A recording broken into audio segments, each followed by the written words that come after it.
Break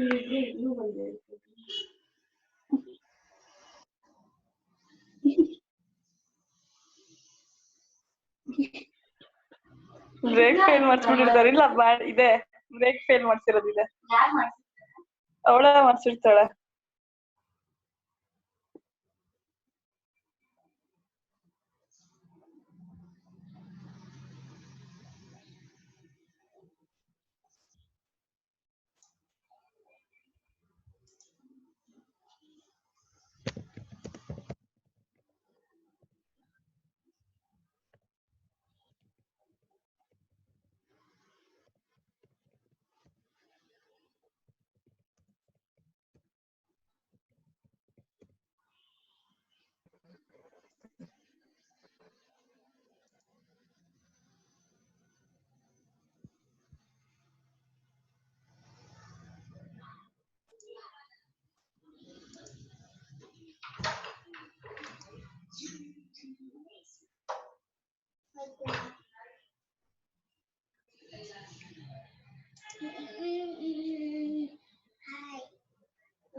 Okay, we'll start today. Good afternoon, everyone.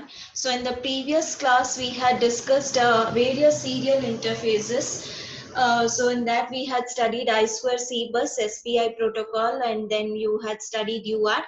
And the one more serial protocol which you study is one wire interface. Okay. So in one wire interface, it is an half duplex. UART is an asynchronous, even one wire interface and asynchronous communication. Whereas SPI and I2C were synchronous. Okay, I2C was half duplex and SPI was full duplex. And here in one wire interface, even this is an asynchronous as that of the UART thing. It is also an half duplex, that is only either transmission or reception occurs at a time. It is designed by Maxim Della Semiconductor people. So it will have only single data line. Okay, single data line, and it will have only one ground reference. Okay, you can just see it is a single data line and one ground reference will be there. Only this is a data line DQ. Data line DQ, this is only one wire, and there is a ground for the masters as well as the slave, ground reference for communication. So one wire master, this one wire master will initiate the communication to the one or more slave devices. One or more, one wire, all have one wire, one or more, one wire slave devices on this thing which are connected to this. Okay, so this each one wire slave device, each one wire slave device has unique, unalterable, you cannot change, programmed identification number. Okay, it is 64-bit identification number which indicates the device address, so it cannot be changed. this each one wire slave device which are connected to the master, they'll have 64-bit identification number, just like an address of those slaves. Okay, so that thing cannot be changed. And this voltage level, no, this voltage level, this one wire device can operate over 4 voltage ranges. So 1.7 to 1.89 volts, and 1.7 to 3.63, or it can be 2.97 to 3.63, and 2.8 to 5.25 volts. So those are the 4 voltage levels: 1.712, 1.89, and then 1.712, 3.63, 2.97 to 3.63 volts, or 2.8 volts to 5.25 volts. So these are the voltage levels at which this one wire operates. Okay, so this one wire is capable of carrying a power to the slave device. Apart from carrying the signals also, power is also through the same, and signals are also only through that same wire. Okay, as I said, each slave device will have a 64-bit identification number. In that, 8-bit will be a family code, 8-bit will be a family code, and then you have a 48-bit serial number, and then 8-bit CRC code. Okay, 48 plus 8, this one 56 plus 8, it becomes 64. In 64-bit identification number, 8-bit is a family code, and 48-bit is a serial number, and 8-bit is a CRC code. CRC is cyclic redundancy check code to detect error code bits. Okay, so this is what is its identification number. So now you have to know how does this communicate to the slave using only one wire.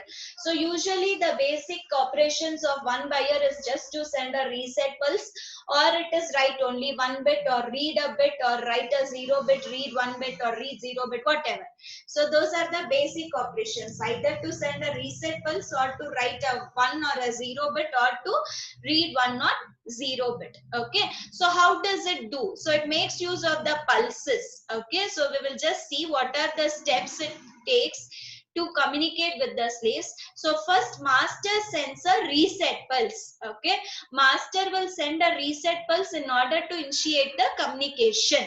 Then now after it sends this reset pulse, then slave should tell whether it is present there.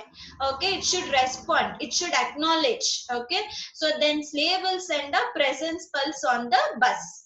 Then after, once the slave sends it is present, then master will send that 64-bit address for a particular 64-bit address on the bus.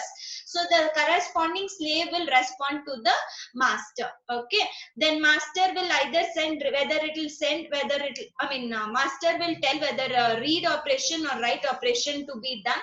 So it will send the corresponding command on the bus. Okay, it will initiate. So first, once master will send a reset pulse, then slave will respond to the master saying whether it is present there.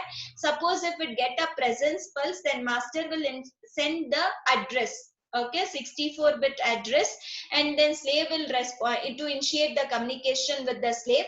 Then master will initiate either read operation or write operation. The corresponding commands will be sent on the bus. So now you should know how much it is reset pulse is equal to, how many microseconds, how many, whether slave should respond to the reset pulse within a particular time period, and what is that when you write a 1 bit, what is the signal to be sent, because it is only a single wire, you will just send the pulses there. So how much time it is for read operation, what is a pulse required for write operation, all that we have to see now. So onward, so first one, now I said this master will reset, send a reset pulse first. Okay, so bus one wire bus is divided into time slots of 60 microseconds. Okay, one time slot is equals to 60 microseconds. Okay, now first step is what, the master will send a reset pulse. Okay, this reset pulse will be of 8 time slots. One time slot is equals to 60 microseconds, and this reset pulse will be there there for 8 time slots. Okay, so 8 into 60, it is 480 microseconds. Here, the reset pulse occupies 8 time slots. So it is 8 into 60, it is 480 microseconds will be the reset pulse. So it will pull low. 1 wire bus will be pulled low. That is reset. Okay, 1 second. I'll just show you this. If suppose this is a reset pulse, this will be of 480 microseconds. 480 microseconds to indicate this is sent by the master to initiate the communication. So it will send a reset pulse by pulling this power line, 1 wire bus low, and that will be low for 480 microseconds. Later on, which it will release it. If suppose the slave does not respond within this, it will release the bus. Okay, so that is the first step. So now the slave should respond within few microseconds, that is within 60 microseconds of the release of this bus. Okay, the slave device which is present on the bus, it should respond to the master within 60 microseconds of the release of the reset pulse. Clear? That is, we had like this was 480 microseconds. Okay, now this was sent by master. Now the slave should respond within 60 microseconds of release. So here it is releasing the bus. Okay, within 60 microseconds of release of this bus, 60 microseconds of release of this bus, the slave should respond. Say it will pull again, it will pull high. Within 60 microseconds, it will release ಮಾಡ್ತಿದೆ. Release ಮಾಡಿದ 60 microseconds ಒಳಗಡೆ, release ಮಾಡಿದ 60 microseconds ಒಳಗಡೆ slave should respond. So here it should respond within 60 microseconds. So that is what is the first one to initiate the communication. Once the slave sends a present pulse within 60 microseconds after the release of reset pulse by the master, then what it should do, that means that there is a start of the communication. Now the master will start communicating whether it should write or whether it is reading operation. So what it does is, for writing a bit 1, if you are writing a bit 1 on the bus, then master will pull that bus low for 1 to 15 microsecond and then releases. So it will pull the bus. If you have to write a bit 1, then it should go low for minimum 15 microseconds. Okay, 1 to 15 microseconds. If that pulse is low, if that 1 wire bus is low, then that means you are writing bit 1 onto the slave. Okay, if suppose if you want to write bit 0, then it should be there till 120 microseconds. Okay, it should be there till 120 microseconds. Suppose you are reading a data from the slave, then also again the master will pull the bus low for 1 to 15 microseconds. If suppose the slave is sending a value of 1, then it will simply release the bus for the rest of the time slot. Okay, if it is 0, see here, if the master has to write bit 1, then this pulse should be there, low pulse should be there till 15 microseconds. If suppose a master is writing a bit 0, then it should remain till 120 microseconds. Maximum 2 time slots, minimum 1 time slot. Maximum 2 time slots and minimum 1 time slot. Bit 1 ಬರಿಬೇಕಂದ್ರೆ 15 microseconds ವರೆಗೂ ಆ signal low ಇರಬೇಕು. bit 0 ಬರಿಬೇಕಂದ್ರೆ minimum 60 microseconds to maximum 150 microseconds you have to pull that wire low. Okay, if suppose the master is reading a data, if suppose a master is reading a data from the slave, okay, reading the master will pull the bus low for 15 microseconds. Okay, so I'll just show you the timing diagram which I've got. 1 second.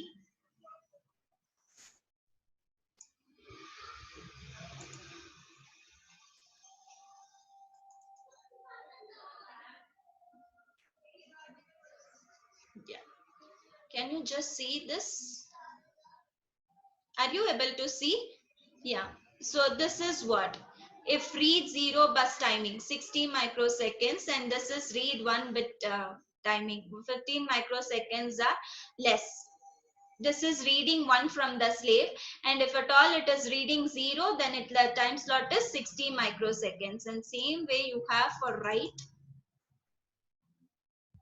Yeah, write operation. So for write 0, 60 microseconds is the minimum time slots. It can extend up till 120 microseconds. Okay, and this one, if at all it is writing 1, it is 0 to 15 microseconds, maximum 15 microseconds. Okay, so master will pull the bus slow if at all it is writing 1, and it will retain for 15 microseconds, and the master will pull the bus slow for 60 to 120 microseconds if at all it is writing a 0 onto the slave. Okay, similarly for read, if at all it is reading a 0 from the slave, the master will pull the bus slow for 60 microseconds. If at all it is reading a 1 from the slave, then it will pull low for 15 microseconds. Okay, so that is the thing which I wanted to tell you. Yeah, clear, no? Just opposite. Read and write timings are just opposite. Yeah. So this is about one-wire interface. So one-wire interface is a asynchronous communication, which is a half duplex communication. That is, either you can transmit or receive at a time. Either one operation can be done. It consists of only one wire, which is used for data. Okay, data line, and which is used as a data line, and there is a reference line ground for the communication.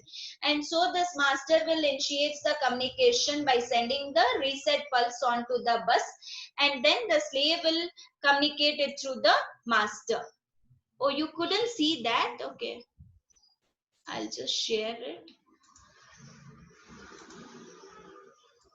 Now can you see this? I didn't know that you didn't see. Can you people see this now? Yeah, sorry, that time you didn't see. Okay, so read operation again. Read operation. If suppose a master is reading the data from the slave, then master will pull the bus slow for 60 microseconds. Master will pull the bus slow for 60 microseconds. If the master is reading 1 from the slave, then it will pull this bus slow for 15 microseconds. Afterwards, it will release the bus. And you have one more thing for writing. Yeah. So now for writing, write 0, master will pull the bus slow for minimum 60 to 120 microseconds. For writing a 1, the master will pull the bus slow for 0 to 15 microseconds, and then afterwards it will release the bus. Clear? So that is the one thing. Yeah. Yeah. So now, so that is what you have to, each slave will have a 64-bit address, that is 64-bit identification number or ID, whatever you call. So this 64-bit consists of 8-bit family code, 48-bit serial number, and 8-bit cyclic redundancy check to check the error in the code received or transmitted. Okay, so master is having a single wire, even the slaves are having the single wire through which the data is communicated, and there is a reference ground signal which is used for the communication. So there are 4 voltage ranges through which the single wire will operate, that is 1.71 to 1.89 or 3.63, and it can be 2.97 to 3.63 or 2.8 volts to 5.25 volts. So this is used to send a reset pulse or to read the data bit 0 or bit 1, or to write the bit 0 or bit 1. So the steps are, first the master will initiate the communication by sending a reset pulse which is of equal to 8 time slot, and each time slot is equal to 60 microseconds. So the total reset pulse will be 480 microseconds, and then the slave should indicate the master telling whether it is present by pulling pulling the one wire bus low within the 60 microseconds of release of this reset pulse. Reset pulse release ಆದ್ಮೇಲೆ ಆ release ಆಗಿದ್ 60 microseconds ಒಳಗಡೆ slave should indicate the master. Now the master will send the 64-bit master will respond to the slave and it will start initiating the communication. So if at all it is writing 1 on the bus, then it is 1 to 15 microseconds. If at all it is writing 0, then it is 1 time slot to 2 time slot. That is 60 microseconds to 120 microsecond. It will be low. If at all it is reading a bit 1, okay, it is reading a bit 1, then it will pull the bus low for 1 to 15 microseconds and vice versa. This is just exactly opposite. Okay, so that is one wire interface. So there were 4 in serial interfaces which we have studied. I2C, SPI protocol, UART, one wire. So all these 4 are very, very important. Then we will see the parallel interfaces where you will see a study about RS-232 and USB and infrared. Okay, so what is parallel communication? It is sending many bits per at the same time. You are sending many data signals at the same time. That is a parallel communication. So it is initiated by the host. I mean, host will be connected to the peripheral devices which are compatible, which have got this parallel bus system, which supports the parallel bus. And then there is, when you are communicating parallelly, you will have the control signals, that is read or write, and there is one signal to select the device. Okay, so it will have the control signals, that is to initiate read or write signals, and device select signal will be there. At a time only one device will be selected. Okay, at a time one device will be activated by the host. Yeah, so the first one which we study is, this is a general diagram. So there is a host which is usually a microprocessor or a controller. There is a data bus and address bus, and you have the peripheral device here. So address bus, it will send the address to this, it will decode the address and choose which the peripheral devices to which it has to communicate, and we have a read and write are the control signals to initiate whether it is read or whether it is write operation to be done, and the data will be read or written onto the device. Okay, and now here first example for this would be RS-232. RS-232 and RS-485. RS stands for recommended standard. So most commonly used is 232. That is when you are connecting your computer with a printer or as such. Okay, RS-232C, it is a recommended standard 232 version C. It is from the Electronic Industry Association. So it is full duplex and wired and asynchronous serial communication interface. Okay, RS-232, it is you use a UART logic here. I mean thing. So here if suppose there is this RS-232 follows EIA standards, Electronic Industry Association standard, where the logic is different. Logic 0 is represented by high voltage, logic 1 is represented by low voltage. Okay, logic 0 is represented by high voltage and logic 1 is represented by low voltage. Usually logic 1 we tell high and UART ಬೇರೆದ್ರಲ್ಲಿ usually we tell logic high is for bit value 1 and logic low is for bit value 0. But here it is just opposite. Logic 0 will have high voltage, that is plus 3 to plus 25 volts, and logic 1 will have a low voltage minus 3 to minus 25 volts. So this RS-232 will define a various control signals. Control signals, it is transmission and reception, that is read and write, and you will also have handshaking signals, that is acknowledgement signals, whether it is received the data, whether it is ready to receive the data, and after receiving it will send the acknowledgement signal, that is what is handshaking signals. Okay, so you have two different types, that is two connectors, DB9 9-pin connector, or it can be a 25-pin connector, 25 wire you tell. So two types of connectors. RS-232 supports two different types of connectors, DB9 where it has got 9 pins and DB25 where it is 25 pin connector. Okay, so these are the pins which are available on DB9, that is transmitted pin, receiving, RTS, request to send, clear to send, data set ready, ground, DCD, data carrier detect, data terminal ready, and ring indicator. Transmit pin and receiving pin, this you know, to transmit the data or to receive the data. As I said, there will be various control signals and handshaking signals. It has to know. So once it will send, the transmitter will send request to send signal. It will ask whether it can send the data, and receiver will respond to it by sending clear to send. So the transmitter can now send the data. Then it will send data is ready. Okay, then this will send data terminal ready. So these are the various handshaking signals used for transmission. We'll see what it is. So RS-232, it is a point-to-point. It will not allow multi-point communication, one point at a time, one device at a time.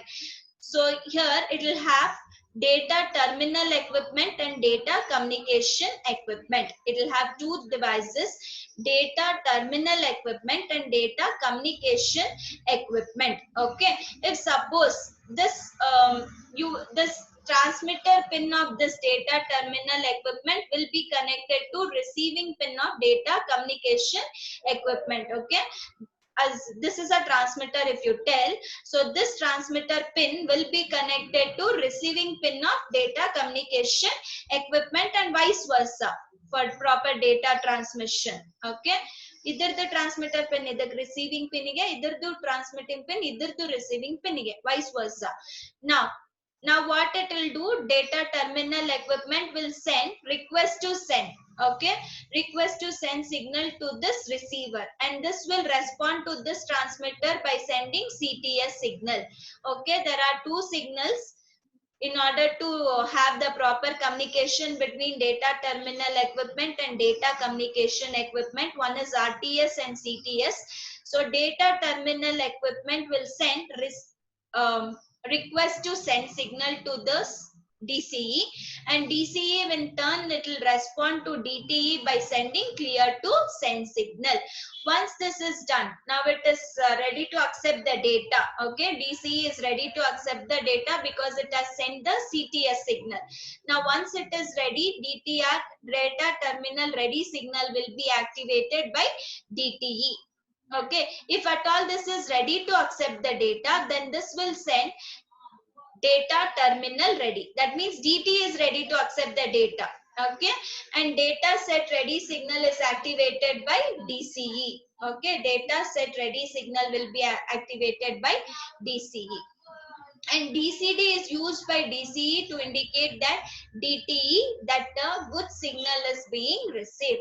DCD, data carrier detect, it is used by DCE to tell DTE that a good signal has been received. There are two devices, DTE and DCE. If suppose this is transmitting the data to this, then this will send RTS signal. And once it sends the RTS signal, this DCE will respond to this by sending CTS signal. Okay, once this has received the data from DTE, DCE will send DCD signal, that is data carrier detect. That means it is telling this that it has received a good signal. If suppose DT is ready to accept the data from DCE, then it will send data terminal ready. Okay, if this is ready to accept the data, then it will send DTR signal, data terminal ready, and this will respond to it by sending DSR, data set ready. That's it. Okay, so this is RS-232. How does it communicate with the devices? So now there is one more thing, RS-485, which is similar to RS-232, and RS-232 supports data transfer baud rate up till 11.52. Yesterday I said no, it is still 11.52 kilobits per second. It is more than this. Okay, it supports a baud rate of Usually used baud rates are this one: 300 bits per second, 1200 bits per second, 2400, 9600, so on up till 19.28 kilobits per second. RS-232 can support up till 20 kilobits per second maximum. Upper limit of this, it will support till 20 kilobits per second. Okay, and what is the distance? It is 50 feet.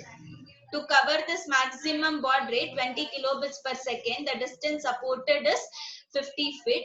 And then you have the maximum, the other version of RS-232. Since it is point to point, there is one more interface, RS-422, which supports 100 kilobits per second. Data rate is up to 100 kilobits per second and distance is 400 feet. And this allows multi-drop communication. Okay, and one transmitter, there will be several receivers, maximum up till 10 receivers will be present. RS-232 is a single receiver, transmitter and receiver, whereas RS-422 supports a higher bit rate of up till 100 kilobits per second, as well as the distance covered is 400 feet, and it supports 10 receivers. Okay, there can be 10 receivers. The next higher version of this 422 is RS-485. Okay, RS-485 is an enhanced version of this RS-422, and even this supports multi-drop communication with up till 32 transmitting devices as well as 32 transmitting receiving devices on the bus. Okay, 422 only one transmitter, 10 receivers. 485 only multiple transmitters and multiple receivers. So that is 32 transmitting devices and 32 receiving devices on the bus. So this is about RS-232 and RS-422 thing, one of the parallel bus. Next one is universal serial bus. So USB port. So universal serial bus is a wired high-speed serial bus for data communication. Yeah, it is a high-speed bus for data communication. So it follows a star topology. You can see here it follows a star topology. So sorry, USB will be at the center and there will be one or more other peripheral devices connected to this USB host.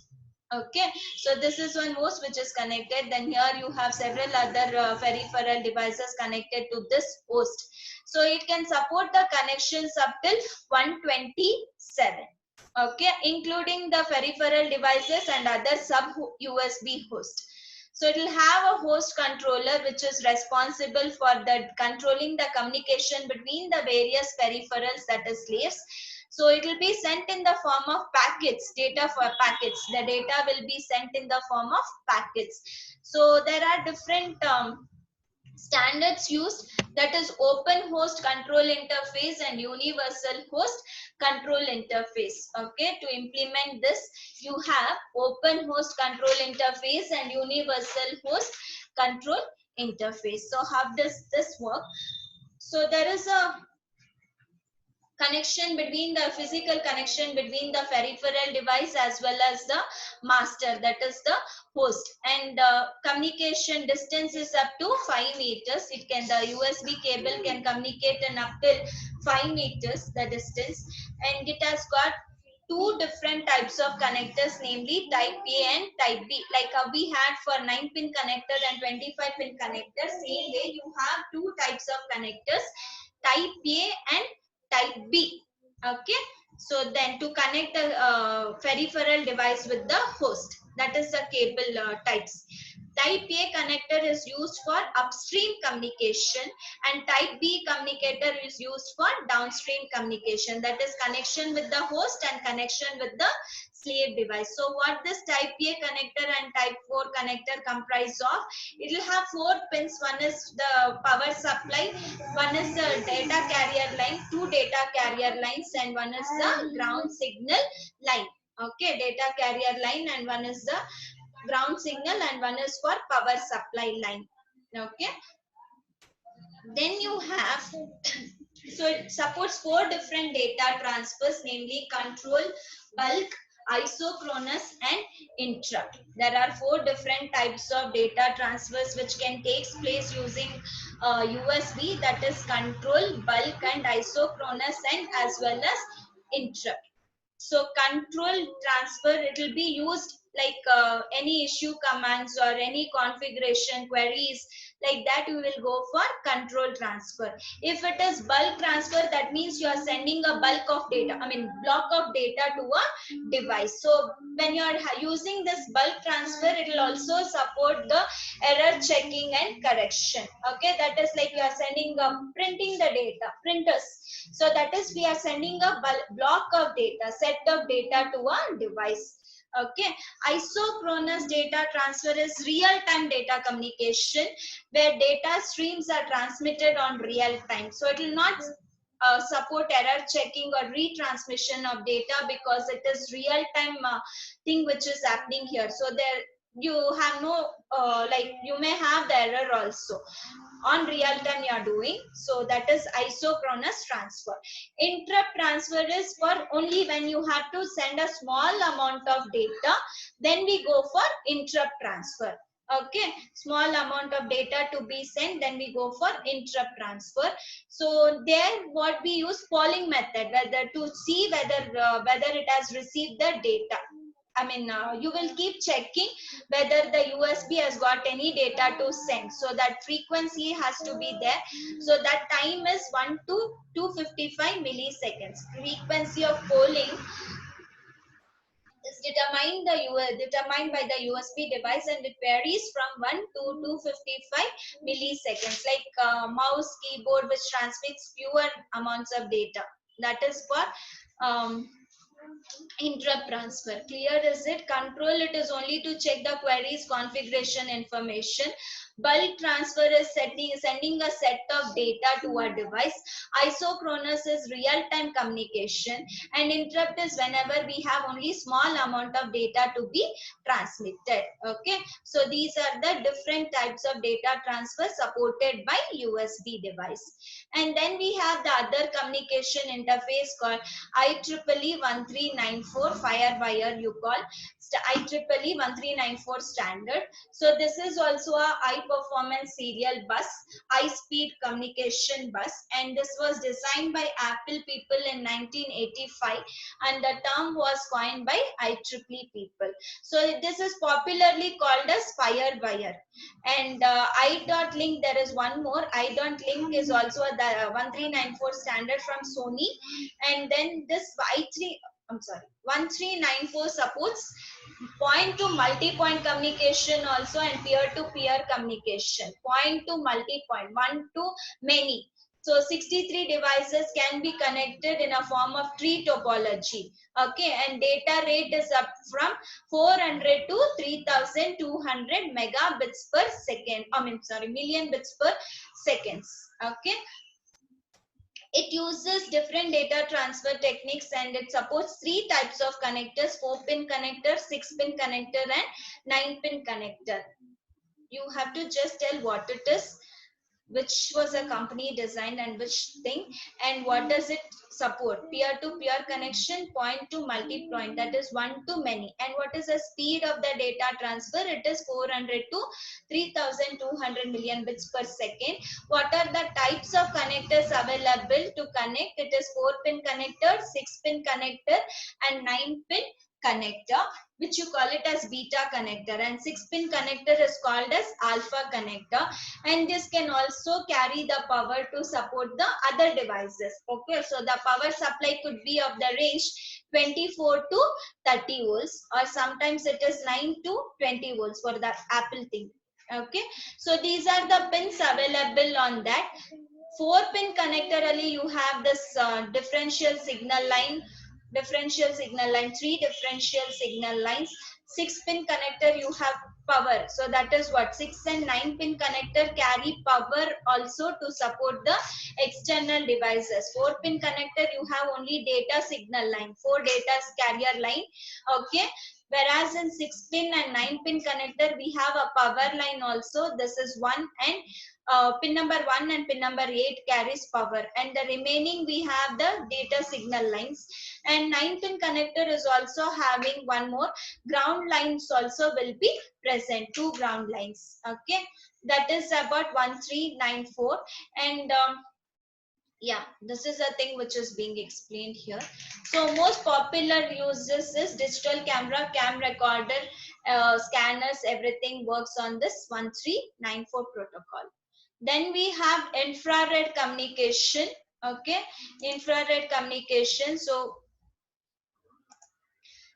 infrared communication, it is a half duplex line of sight based wireless technology for data communication between the devices.